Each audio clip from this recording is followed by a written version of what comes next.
All right, here we go again. This is probably the ground floor for the program. It's been thinking about it for years, been trying to figure out get past certain issues.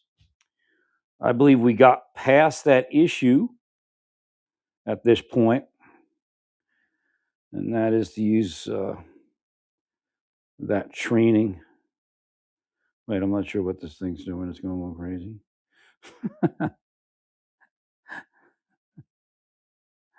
I'm trying to get rid of that there so I can add an image here. Um, I'm trying to at least.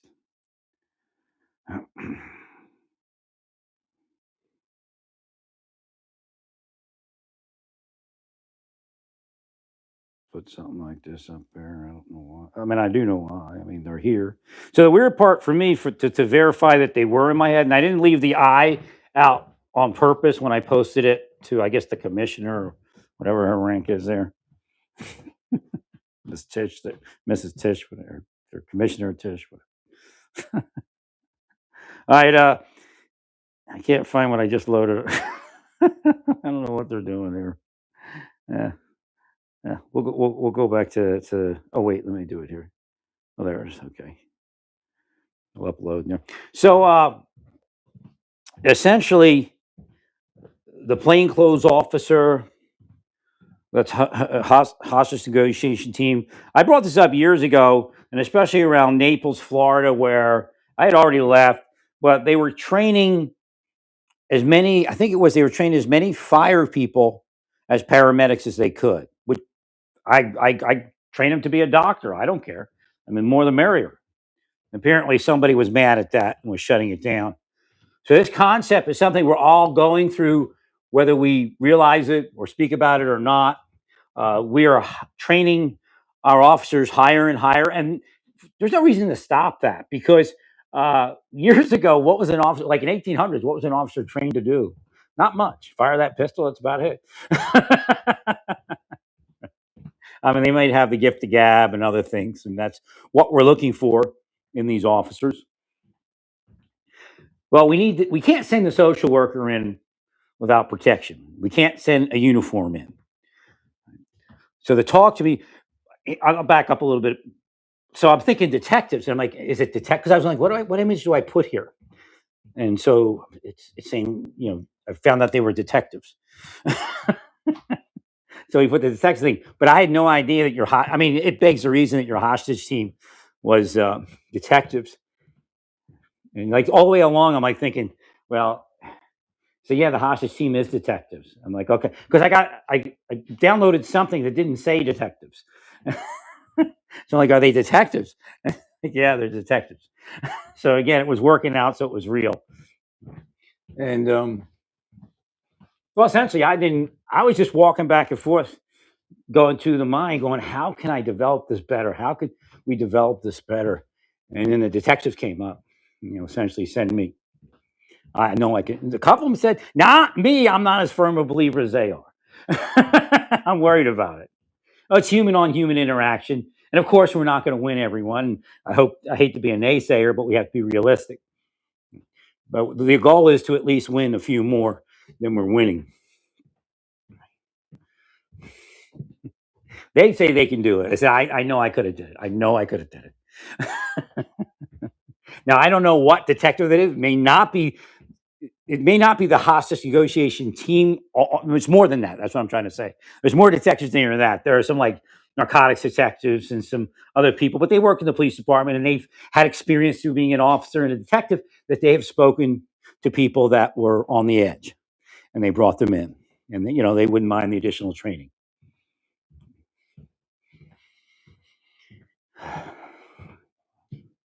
So again, we have too few. That's what happens when we do special operations and da, da, da. Somewhere that occurred over the years, and I can't remember if it was I think it was when it was just starting when I was in the government right before I left. There was always the SWAT concept. It was like, 10 guys, buddies with the chief or something. Right.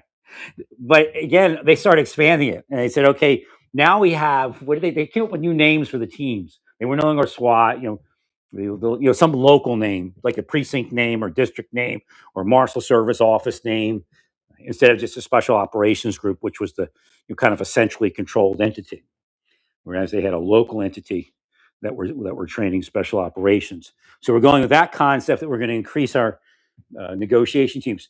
So here's an example of what this officer needs. These officers need to be available 24/7, and they need to not be, oh, you're going to work this and then you're going to work that, but they will work other work, and this is what it's based on, and I'm sure other officers do it already. When we were in the marshal service, we could be on like a fugitive thing. We had a city radio. If a serious call came over a city radio, we would drop everything if it was droppable and run over there and see if they needed backup. So that's essentially what's going to happen. When they're not specifically called, you hear a call on the radio, they go over and see if they can assist the officer. So again, you also have a backup team, and you have a social worker, and you have a hostage negotiation officer, which is also, so again, I couldn't figure out what we could do with a police officer to make this better than it was. They, like I said, they're more confident than I am inside. I'm psychic, and like, you sure? He's like, yeah, I know I can do it. So in that particular case, I'm not sure what came in the 911, the one that the mayor's speaking on, and he's right. People need care. They need to be sentenced to care. I think it should be. He shouldn't be. Again, it's a diversion program. It shouldn't be. It shouldn't be just, oh, we're just going to send you to the hospital. We need some meat to this thing. Again, they don't. They can have a clean record, but they have to go follow through. Because if you don't make it, that's why I put the judge in there. Because you'll get egg on your face. He'll run out a week later, and there's nothing they can do to hold him, right? Or 2 weeks later, or whatever. Get a lawyer, or whatever it is. Right? But once you make it part of a sentence, as far as a diversion program, right, they have to stay there, or bam, right? They have to go back to sentencing. That's why I do that with the. That's why I put a judge into the rehab detox. You gotta, keep them. Not everyone, but there's some people you're going to need to have that, or they're not going to go through the program.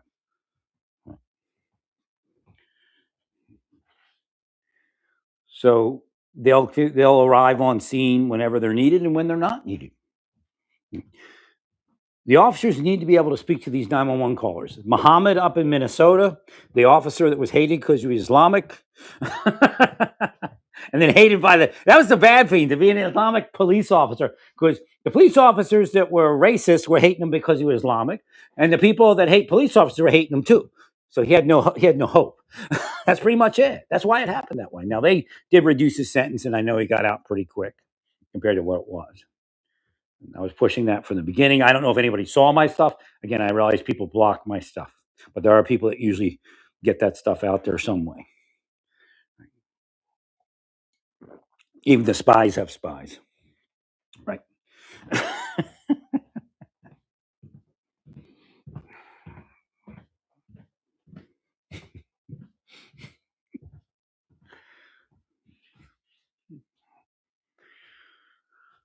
So that case in Minnesota, the 911 dispatcher did not control the caller. That's really what it was. The officer was not at fault. The officer in this case is not at fault. Again, he had to do what he had to do, but you sent the wrong officer. Now this is the point. How do we know what right officer to send? Remember, these people are going to be floating, and they're just going to float into it. So what happens is, if they're not called, they're going to respond to something they think, hey, let's go look at this. And they could be there, luckily, even if we don't detect it. But that's the first process. And again, the first process is actually finding out what happened to this guy's life, and see where we could, the government's part of it, the family's part of it, what we could have done better to make sure that didn't happen. The first point. Maybe it could have been a month prior. There was some sign that the family should have made a phone call and did something. We don't know. But then again, you don't want people calling and because they're mad at their son or mad at their uncle, and try to get them put away. You have to be careful of that one too. So that's why it's also good to get these professionals in there. Right. So no uniforms. The approach was wrong, but it's a right for that officer. You understand what I'm saying? He's a uniform officer. He's 911 call, and they get there, and it was the right approach. Right. But again, even a 911 officer, this is the one problem: is the sirens are so loud. It's kind of a difficulty, but especially for this team, it's very important. I think every officer should be able to speak, because you could even pull up to the house and say, "I'm going to spend 30 seconds to a minute here talking to people before I walk in there," and that's the point. That officer said, "Hey, what do you got going on in there?"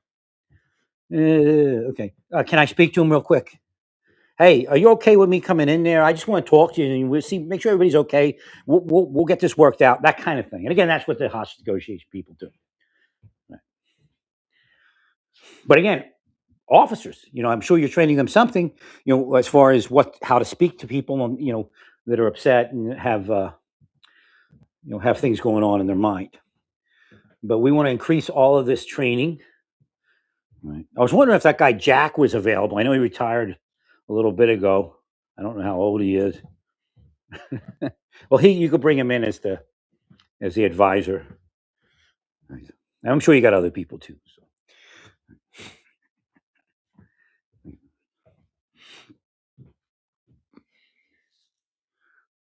Well, that was the problem with the Muhammad case in Minnesota. If they had controlled the 911 caller and said, "Hey, we're sending the caller out," that's how it's supposed to work. Right? That wouldn't have happened. And again, she shouldn't be beating on the vehicle. Or they could say, "Hey, go meet the caller at the residence. This is the address." Right? And she say, "Do you see them?" "Yeah, we see." "Okay, she sees you." That kind of thing. Like you've seen it done before. That's what's supposed to be. That's what's supposed to happen. So we do also have to constantly remind 911 how to do that part of the work. I mean, it's tiring, and you're actually helping cursed people. So again, there's Murphy's Law is big on that, and that's anything that could fail will. So we got to keep working that due diligence in those areas. This is as perfect as it gets for now. An EMS trained social worker, and I would love to see an EMS trained detective. Like, I don't know what bags they can take in, but maybe it won't. If we can beat it, we won't need the bags. Right. Although we do get barricade situations where people are injured, and they might show up and they do injure themselves and that kind of thing. And the ability to speak with people in that again, hostage negotiation, that's a big one. They even used to throw phones in. And today it's not probably as prevalent as necessary as just getting a cell phone number or something.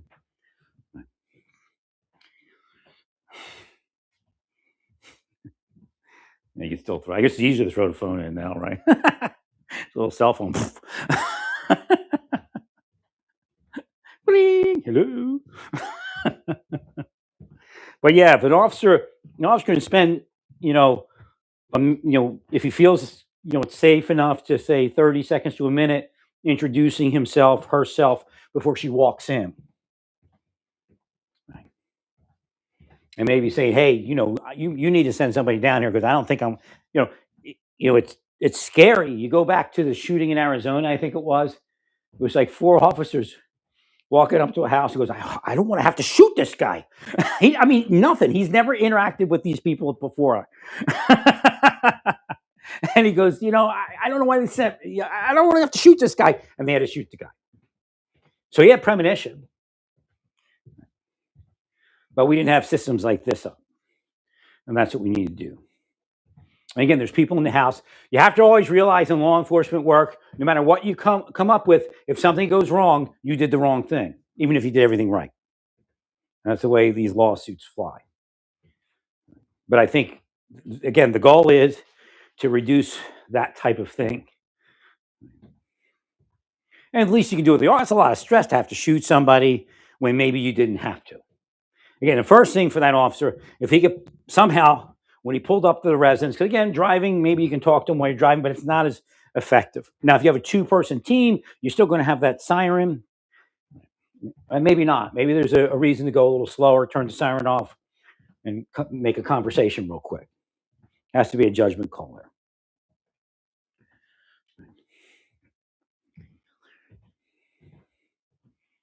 And again, if you're not in uniform and you come in there and you, hey, what's going on? Or that's even wrong. But just that, hey, buddy, what you got going on? And everything okay? A concern. Right? Now, an officer comes in and didn't do anything wrong. He just walked in and said, right. There's ways to turn it on, turn it off, move it this way, move it that way. The goal is to get to the point of reducing that shock. Again, a man in a uniform is a shock. A man in a uniform, especially somebody that's been dragged away by men in uniform before. I didn't do the background for this too much. I usually see if I can find out how many times, or if there was some reason that this person had some reason to be shocked by a uniform. When they call the police and the police pull them out and send them away for 3 weeks, that uniform is PTSD for the next time that you go in there. Right. They actually use cops to try to make me anti-police all those years. They're doing all sorts of crazy shit. They'd even bring in like 30 officers and fake an arrest, like next to where I was living and stuff like that, like at another hotel or something. If I was staying at a hotel or extended stay for a while, right? And I caught them doing that. They got all mad because I didn't react to it. I could see that they were discouraged. Oh, dirty cops, a dime a dozen in Santa Fe, New Mexico, especially agents also, right? I mean, that's transnational shipment points like Santa Fe and Albuquerque are not by accident. It's by monetary design. I'll tell you that. That's why we can't beat it. Not because we aren't trying. It's because we got dirty.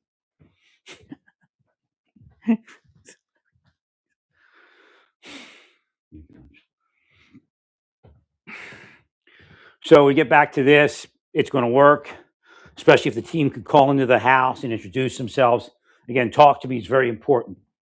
Right? This all fell together by God's grace, not by God's will, not by anything I'm doing.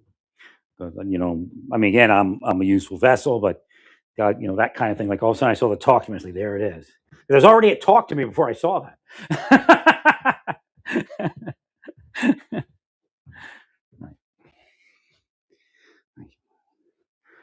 Well, somebody could get stabbed while you're on the phone talking, and they could say you didn't go in fast enough. Again, you can only do what you can do. But I think we score better if we introduce an officer to that situation. If we have roving hostage negotiator trained people with a social worker as a team. Sometimes I recommend social workers working by themselves, not always with cops.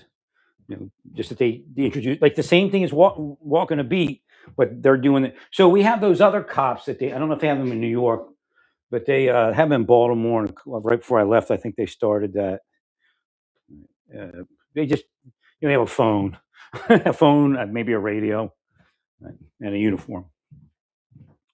So the social worker will be something, but in this case, there's no uniform. The social worker is trained as a social worker, and some additional, and probably EMS would be a great idea.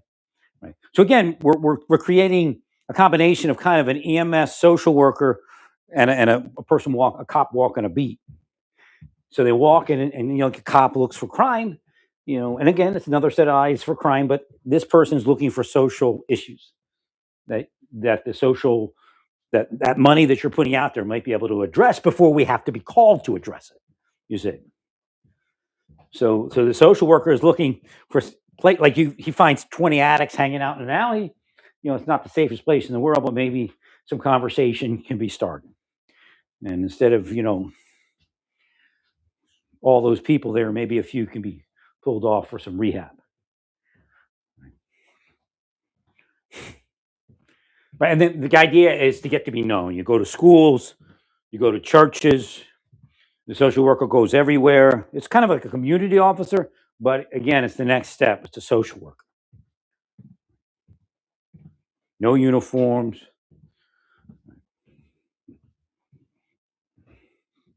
Again, over time, these people, births of children, all, oh, the social worker was there to help me through this, got me somewhere, even you called an ambulance, called a cop, whoever, threw me in the car. I went there and like, had my kid, and all that. So again, developing that relationship is very important. The traditional social worker in the street program is good, but not perfect. It needs to be moved further. And again, this is an opportunity to combine a social worker with a hostage negotiation person, and they should have connection to hotlines to the psychiatrists and psychologists, and that'll actually help the hostage negotiation person generally begins to realize those things over the years of study and working. But the social worker will have a hotline to the whoever the on-call psychologist, psychiatrist is. Well, because a lot of time you'll get there and the family will say, "We need this." All right, so you can call the psychiatrist and see if you can work something out.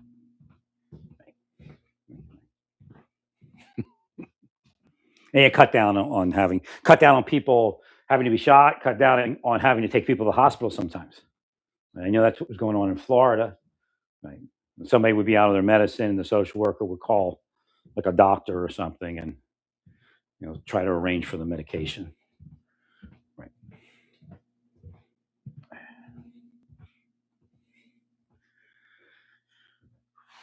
Well, I'm not thinking of that guy as much. I mean, they're just all there. Years of this stuff, right? Right. One guy sticks in my mind for the video is that particular one. The cop's like, I don't want to have to shoot this guy, and they're like, up the street, just walking to the house. It's like four of them. He comes flying out with a butcher knife. What do you think happened? He got shot. They didn't even get to the house. So again, they thought enough to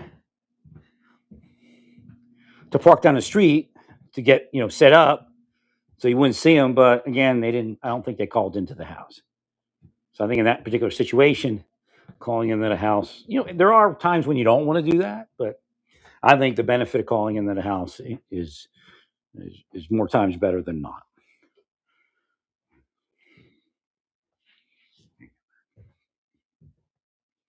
But the fact that the cop says he knows the system's broke, he just doesn't know how to fix it. Right? Like, shit, I'll have to shoot this guy, and then he comes out with a knife and poof, they had to shoot him. Right? I think the family was safe. He was going off, but it just went around the family. It's just kind of acting out, kind of thing. But as soon as as soon as he saw the cops, that was it. He grabbed a knife, ran out. Again, this is possession also. So, there are metaphysical things you can do by minding it with your authority as a law enforcement officer on the way to a call. You can heal it. Simple words I use is, those words that God gave me, Yah, Yah, Yah, Rapha. Yah, Yah, Yah, Rapha. You got God's name, Yah. You can say whatever name you need to use. Just heal it. Like I use God's name, but you can just go heal. As a cop, you can do that. You have power to heal situations. Everybody does, actually, but a cop has a higher level of authority. So I would use God's name, just because every scripture usually tells you that God's name has power. So I use God's name, Yah.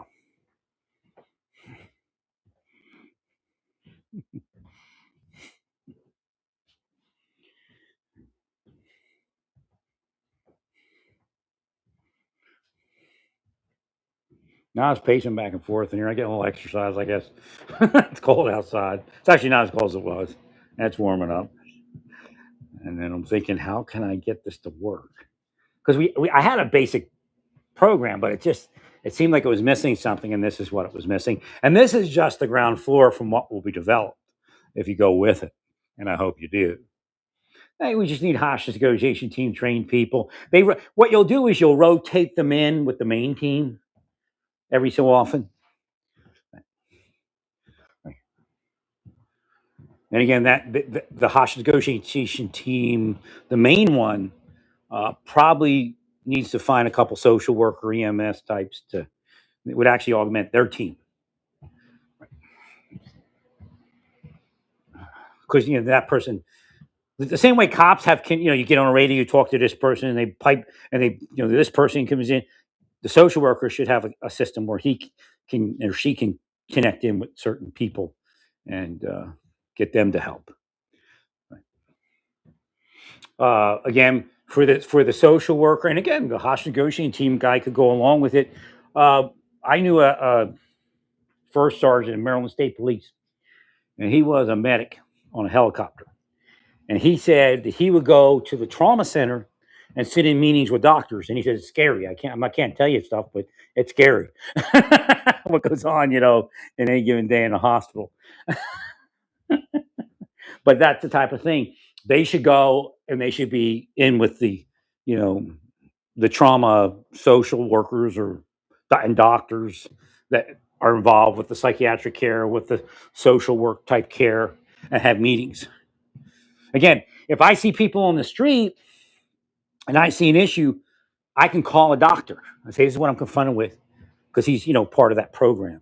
And I say, this is what I'm confronted with. This is what I'm seeing. This is what I believe I'm dealing with. What do you recommend? What approach do you say I should use? Who do you have anybody I should call? And do you think I should have them see you or someone else? That kind of thing. So again, the idea is having the foresight to do these type of things, but then also having the knowledge base available to fix what's broke before it breaks further. A lot of times we don't fix what's broke; we fix what's broke down the road, and it broke so many times. It's very difficult to fix.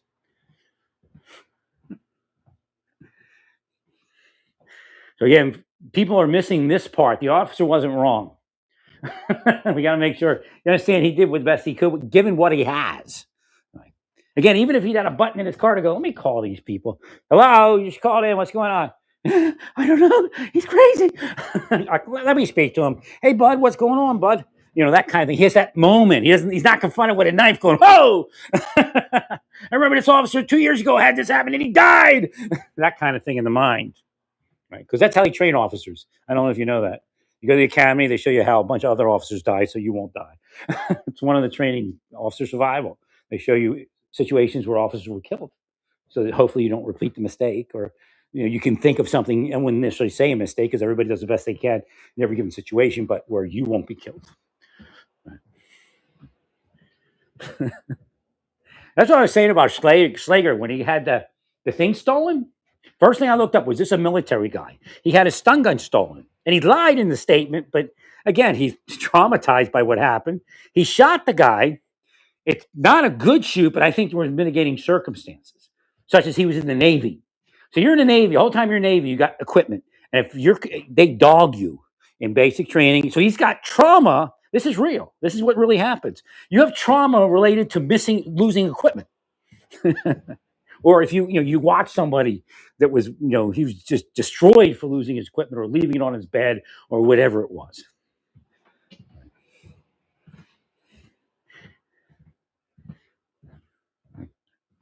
So that caused, and then in the police department. So Schlager, when he took the taser, it wigged him out. Now I think there's an argument to say that it was a danger to the community, it was a weapon, and he was afraid for members of the community. Now it did fall, but I don't know if Schlager saw that. Right.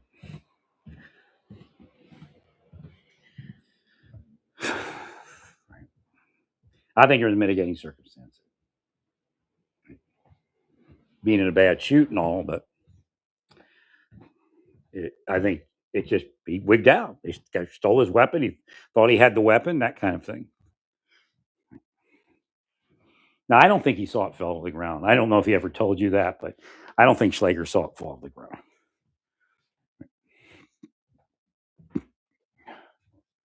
I think he took off he thought he took off, but he didn't have a good representation. I think I did a better job. So again, we have these situations that we're trying to undo. so they don't get to the point where we have to have some sort of court case to say, did the officer do wrong? Did the officer do right? Can you sue the government? Whatever it is. So we get to the point where we have intelligence, knowledge. Again, the scriptures say, uh, grow in love and knowledge. Now, it doesn't say grow in love and ignorance. So this is what most people that try to make this Jesus argument in the wrong. And again, his name's not really Jesus. He has a rabbinical name, and that's who he really is. There is no Christianity. It's a form of Judaism, and it was shifted by greedy people who wanted that 10% tithing. That's what I believe. Nothing wrong with being Christian if you're really Christian, but most people aren't. It's like the Rotary Club. Go hang out, or the bar. Like, you can find better people hang out at the bar sometimes. You ever hear people tell you that? Great people hang out at the bar. You go to church, they try to destroy you, right? Right. You go to the Cheers bar.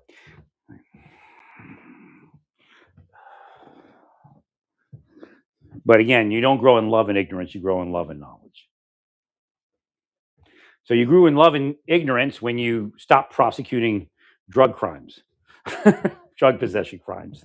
Right? Love and knowledge says you, like something like the mayor is trying to say. I don't have a problem with psychiatric care, but I think it needs to be a court. I wouldn't say court ordered necessarily, but there has to be the force of the court that if the person does not complete the treatment, then they have to be sentenced.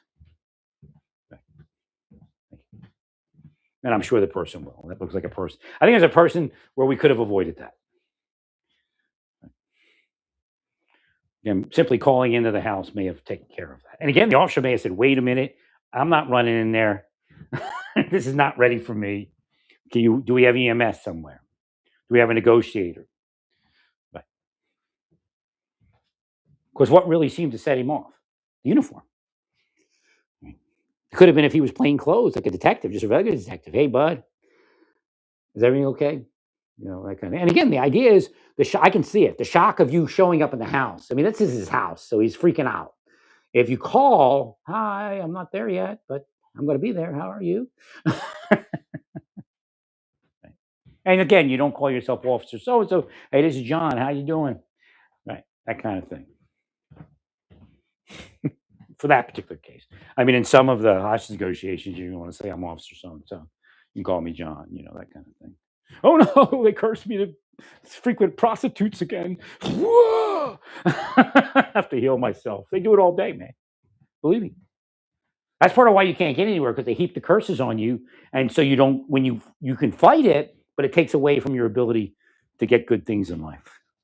Believe me, metaphysics is deep, and this planet's very ignorant when it comes to metaphysics. But again, growing in knowledge and love, and that's part of this type of program. Right. If you really care for people, you'll put additional hostage negotiation people out there. You'll find some more social workers. You team them up, and it's a great idea because they're going to be backup for a lot of calls. As long as they don't have a lot of calls. Right. And I think the EMS on scene type of thing, works real well. I mean, usually you do move EMS here and there to strategically place them in reference to these calls. Well, my thing was, what do we do with the cop with the gun? Because we're going to need the gun. But if the gun goes in, the guy freaks out or the gal freaks out because uniform. Right. So you have to have the gun nearby. And of course, you have to have additional guns nearby. But like I was saying about the one in Arizona where the guy came out with a knife and the officer was like, I don't want to shoot this guy. They parked down the street. But there'll be a gun on scene, the detective. There'll be the social worker on scene. Right? And both of them, if they're both EMS trained, this might, that'll help us a little bit. Right.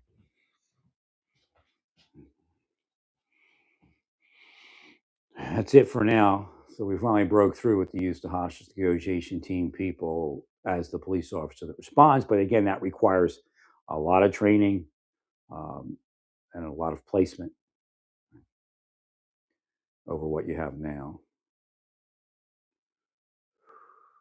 Well, God granted grace, and God's will works out in this particular situation. We simply have to act on it.